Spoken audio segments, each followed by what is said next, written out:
Rachel Romaine, and welcome to another Wellness Wednesday.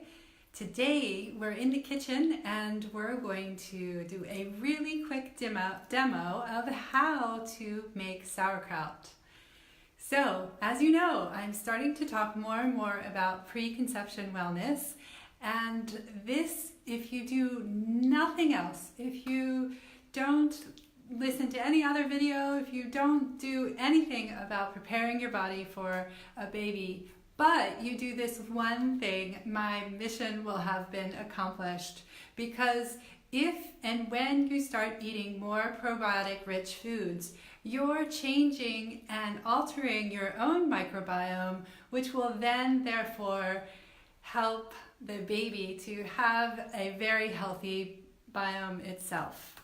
So just a fun fact that I'm going to throw in there, that human breast milk actually is not digestible. It is the microbiome of the baby's intestines or gut that actually digest the breast milk and then turns it into nutrition for the baby.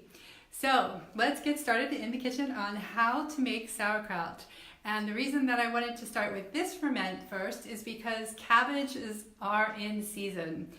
And as you may know, I am on a Greek isle, and this happens to be one of the very first cultivated foods. The mere, gentle, little, simple cruciferous vegetable, the cabbage, okay, that will turn into a fermented food known as sauerkraut. I would have loved to have a bigger cabbage to show you, but the farmer was unable to come into town today because of the winter rains. So I made some yesterday, and I saved the leaves of the outer leaves of the cabbage to kind of show you about the size of the cabbages that I used. I filled 2 quart jars, or 2 half-liter, I think it's about a half-liter, maybe it's a liter, of mason jars with shredded cabbage and salt, and they're now fermenting on the counter. But let's start with this. So I got the cabbages first, and like I said, I peeled the outer leaves and I saved them for later, and I'll show you why and how I saved them for later. And then I got my knife and cut up the cabbage into about really as fine. I like it really fine. So if you have a food processor, by all means, stick it in the food processor. It'll save you lots of time. It'll be really quick to shred the cabbage. Okay. Then I used a very big pot like this one and threw all the cabbage inside and added about 3, because I used 2 big cabbages for this for these 2 mason jars. I added about 3 tablespoons, not the small teaspoon, not the small one, but the tablespoon of fine salt, and mixed it all up together. And then it comes, and I let it sit for a few moments, and then it comes to where it's kind of wet. So I'm hoping that you can see how glistening this is. This is a little bit of the salted cabbage. The salt pulls the moisture out of the cabbage so that there'll be a brine that the cabbage is sitting in and ferments it.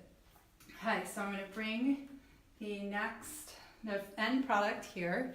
So once I got the cabbage and salt well mixed, and there's a little trick to tasting it.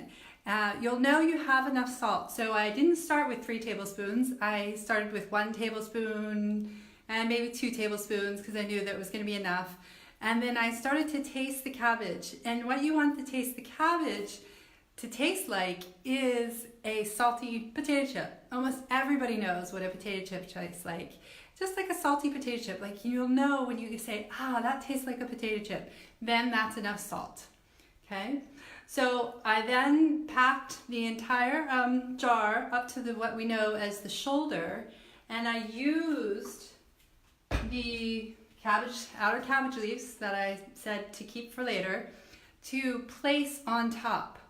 And I placed that on top as a little shield because, as you can see, the brine is starting to rise, and you can also see that fermentation is happening because the bubbles are here.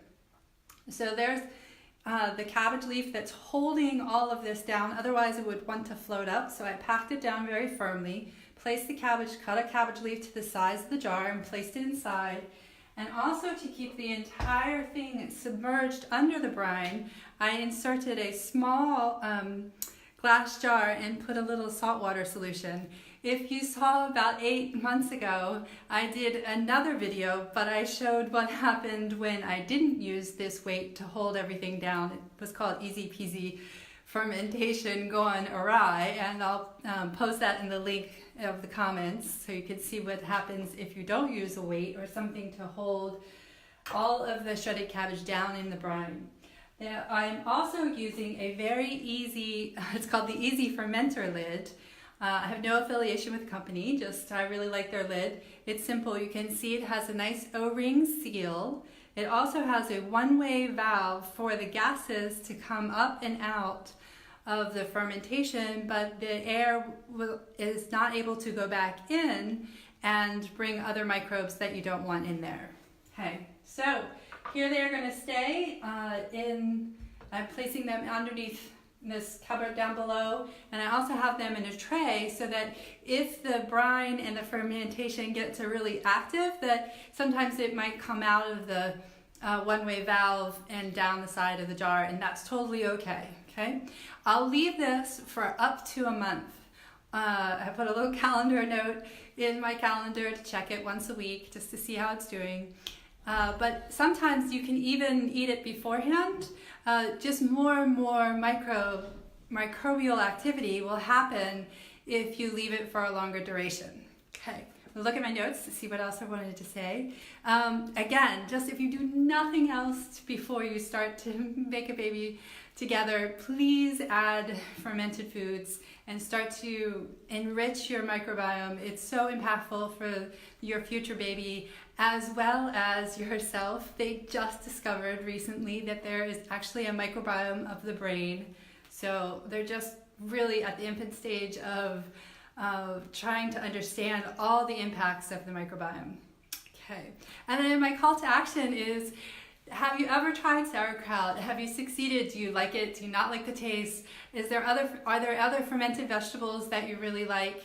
Are there fermented foods that you grew up with that you would like to share and let our community know about?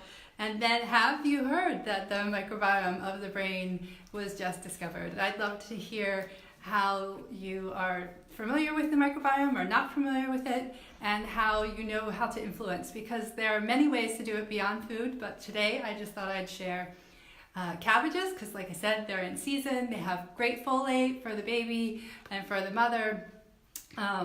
So please give it a try. I'll talk to you all next Wednesday. Take care, everyone. Bye-bye. Thanks for being here.